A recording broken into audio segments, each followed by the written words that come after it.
Honorable, parce que nous parlons de conflits en l'Est de la République, Ituri, qui est votre province, est concernée. Quel est l'état des lieux que vous faites de l'évolution de la situation? On est dans le bon, sinon, quelles sont les perspectives pour une paix rapide et durable en Ituri? En tout cas, on n'est pas dans les bons, on piétine. Je pense qu'on a expérimenté la gestion avec le gouverneur élu, Abdallah Bamanissa, et on n'a pas pu trouver une bonne voie de sortie. Et puis, on est passé, lorsque les groupes armés avaient une dose d'agressivité assez élevée, on est passé pour barrer à cela, barrer cette dose d'agressivité. On est passé à l'état de siège. Mais aujourd'hui, on voit quand même c'est que l'état de siège a pu apporter des positifs et a pu apporter des négatifs.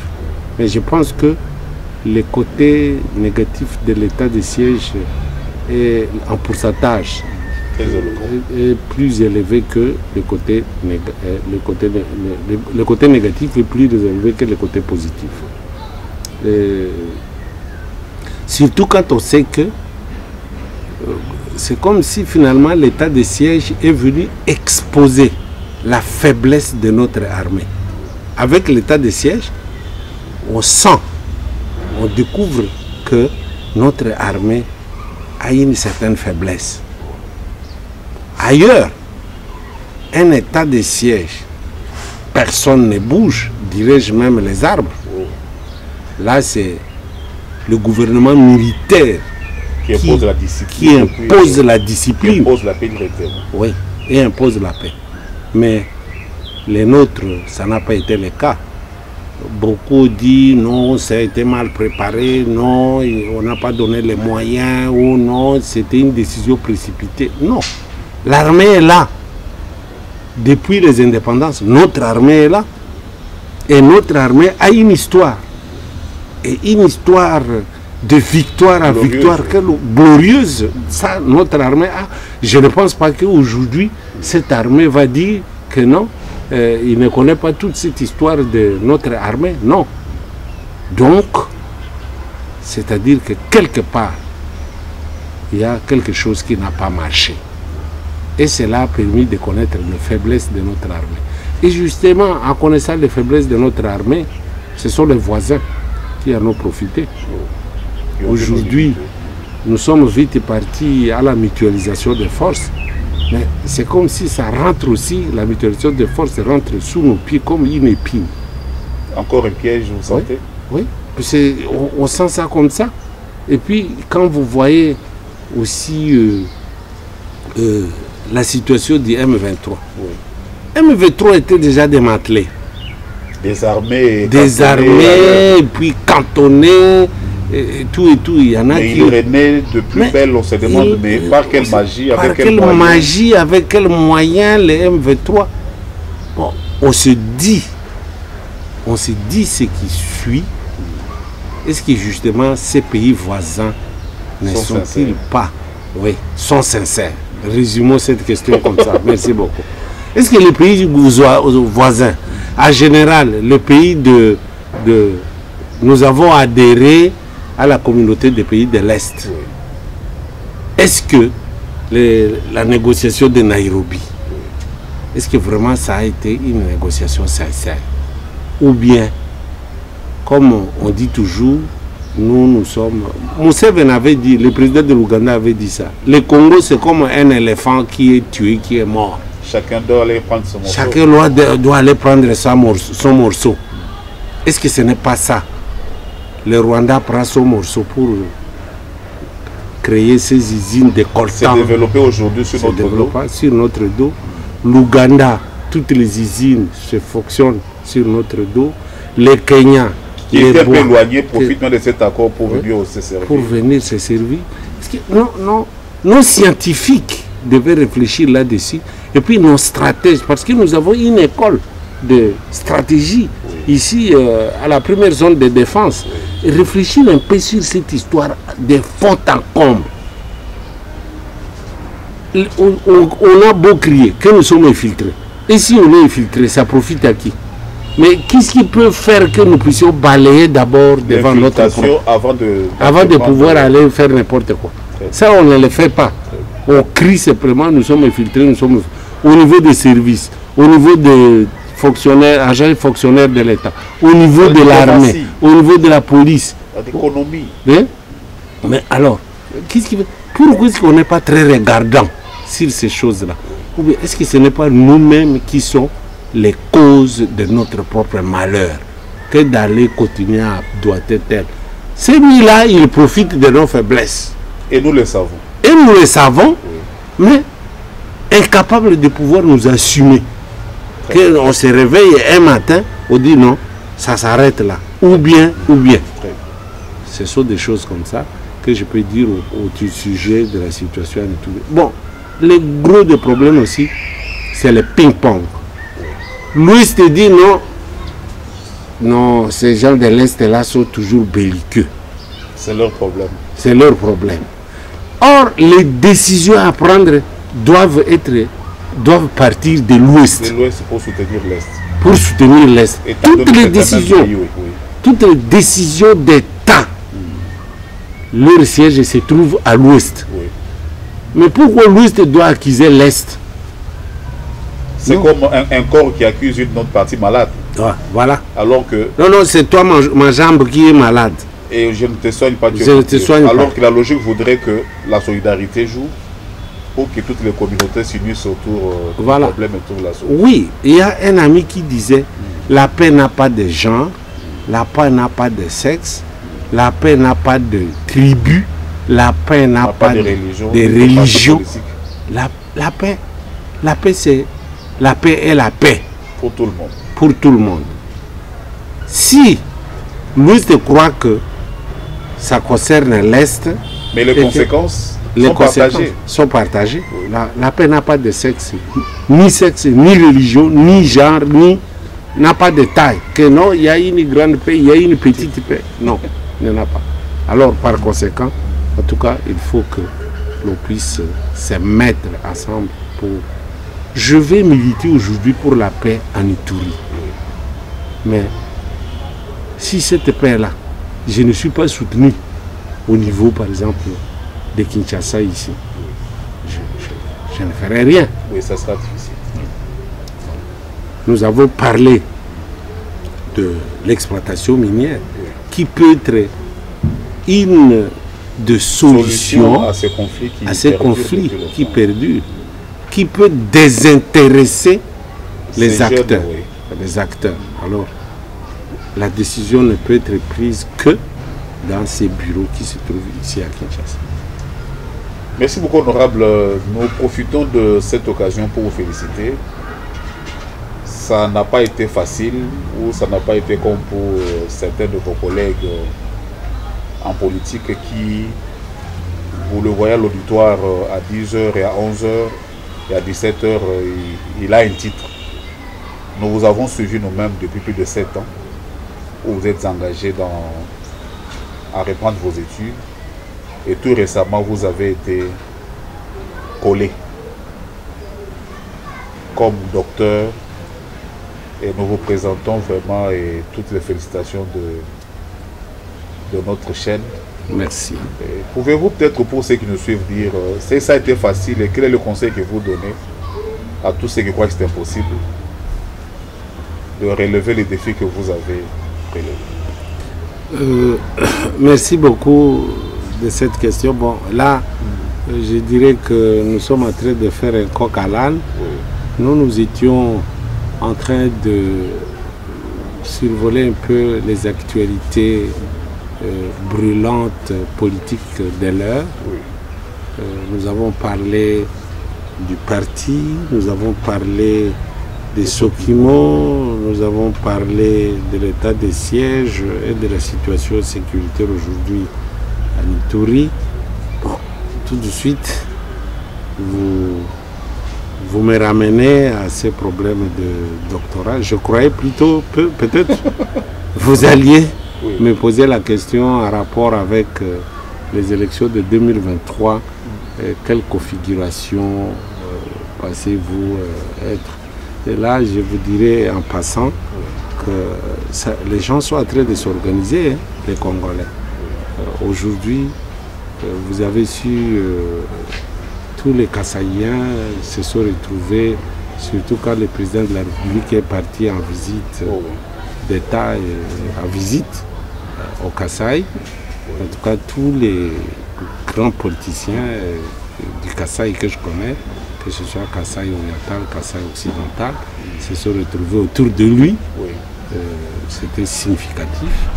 Et puis, il y a eu une négociation de conciliation au Katanga. Et puis, aujourd'hui, nous apprenons que Martin Fayoulou et Matata Pognon font un rapprochement. On a aussi appris que le président lui-même, tout comme Mozito, serait en train de se rapprocher. Alors voilà, ça bouge. Les équipes se forment déjà. Les équipes se forment pour la compétition 2023. Oui, pour la compétition 2023. Alors, ce qui me touche profondément à moi-même, c'est l'absence de la grande orientale. Dans tous ces domaines. Dans tous ces domaines, ça me touche profondément. Parce que la grande orientale se comporte toujours comme une remorque. Tant qu'il y a un camion ou une locomotive qui vient tirer les wagons. Alors que c'est un vieux politique de premier rang. C'était un vieux politique de premier rang, comme un ami, un frère a pu donner le vocabulaire. C'est un sanctuaire de béatification des criminels bons ou mauvais de la République démocratique du Congo. Ah, ça c'est fort. Donc, c'est que la province est là que pour bénir les choses. Pour bénir les choses. Mais n'en profite jamais. N'en profite jamais. Oh là là. Alors, à tel assain que, bon, on s'est dit, ma fin, devant ce qui arrive, quelle sera la part de la Grande Orientale? Attendre jusqu'à ce que l'on vienne le remorquer ou s'assumer. Mais est-ce que vous ne pouvez pas... Est-ce qu'il y a une dynamique qui s'organise aujourd'hui pour ce réveil-là? Je ne sais pas encore. Je ne sais pas encore.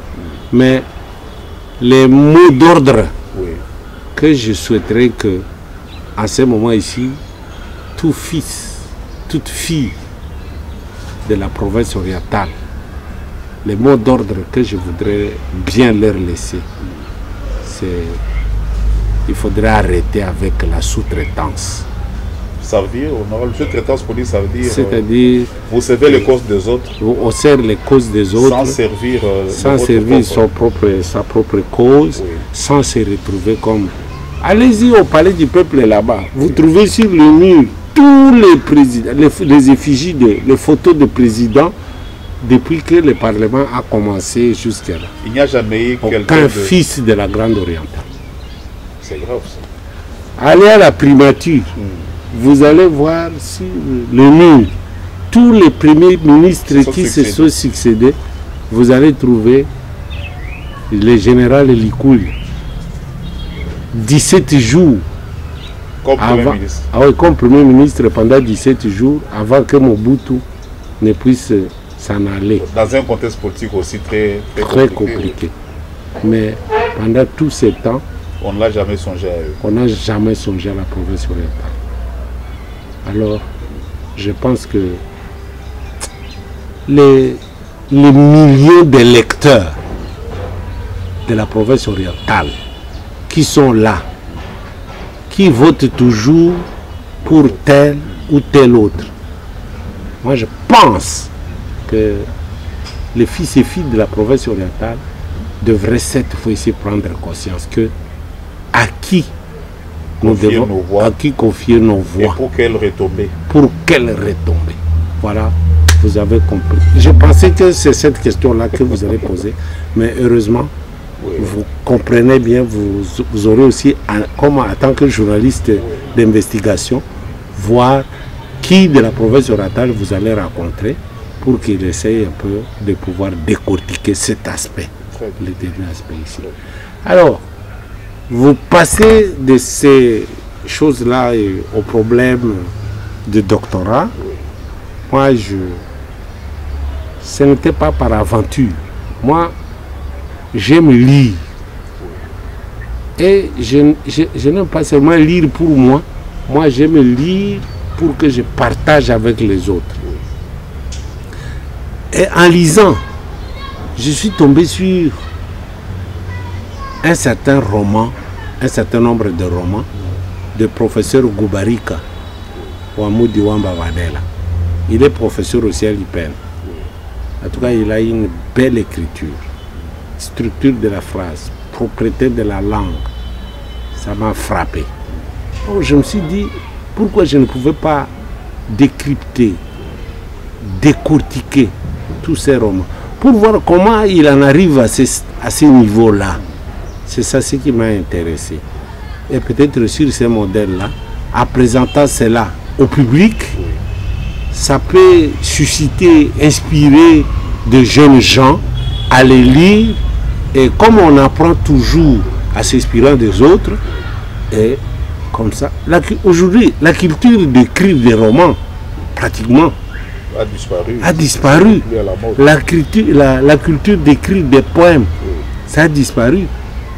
Mais on s'est dit, bon, non, notre langue officielle c'est français, nos langues nationales plutôt c'est Lingala, Chiluba, Kiswahili et Kikongo. Mais vous ne trouvez ni une littérature grandissante, prospère en français, comme à ses débuts avec l'université de Lubumbashi, qui a produit les Ngales, les Moudimbe, etc. Non. Aujourd'hui, vous ne trouvez presque pas cette émulation, ces chocs d'idées, cet échange qui soutient les culturels, même, oui, la conscience. Oui, les modèles, on ne trouve pas. Et c'est plutôt Zamenga qui a porté ça très très très loin, en nous donnant des sujets que nous vivons au quotidien, nos propres sujets, nos propres préoccupations, nos vies au quotidien. Ça c'est Zamenga. C'est pour cela qu'il est lui-même à l'école primaire partout. Mais est-ce qu'il y a eu une suite? Je ne pense pas. Je ne pense pas. Ou alors à moins que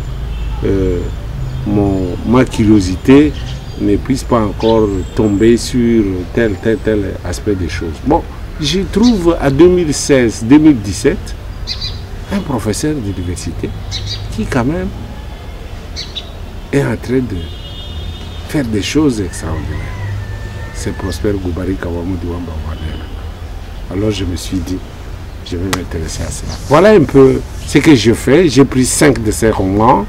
J'ai vu comment il compose, il organise sa pensée pour que ça fasse un roman. Et puis, au-delà, qu'est-ce que... C'est lui qui n'est pas littéraire, philosophe. Il est par exemple économiste, il est historien, il est sociologue, il est théologien. Qu'est-ce qu'il peut tirer de... Qu'est-ce qu'il peut tirer de tout cela? C'est ça, ce que j'ai pu donner comme donc composition et portée de l'œuvre romanesque de Prosper Goubarika Ouamoudi Wamba Vadela. Pour y arriver, je dis, je vais donner une approche, je vais partir par une approche, une méthode, la méthode stylistique, et je complète cette méthode stylistique par la lexicologie et la statistique. Voilà, c'est un peu ça les résultats. Bon, aujourd'hui, on a défendu cette thèse-là et puis ça a quand même été apprécié, je l'espère, à juste valeur. On est en train de recevoir des félicitations par-ci par-là. Et bon, nous n'allons pas nous arrêter là, nous devons continuer. Moi, je pense que c'est un peu ça, ce que peut-être vous voulez que je puisse dire à ce sujet. Merci beaucoup, honorable. On sait que vous y avez fait une distinction et c'est par là que nous clôturons notre interview d'aujourd'hui. Nous vous sommes infiniment reconnaissants pour avoir accepté cette invitation et nous souhaitons que vous soyez disposés à nous recevoir chaque fois que l'actualité le recommandera de venir requérir aussi vos vues sur des questions qui préoccupent nos téléspectateurs. La porte est ouverte. Merci beaucoup, honorable. En tout cas, merci. D'accord.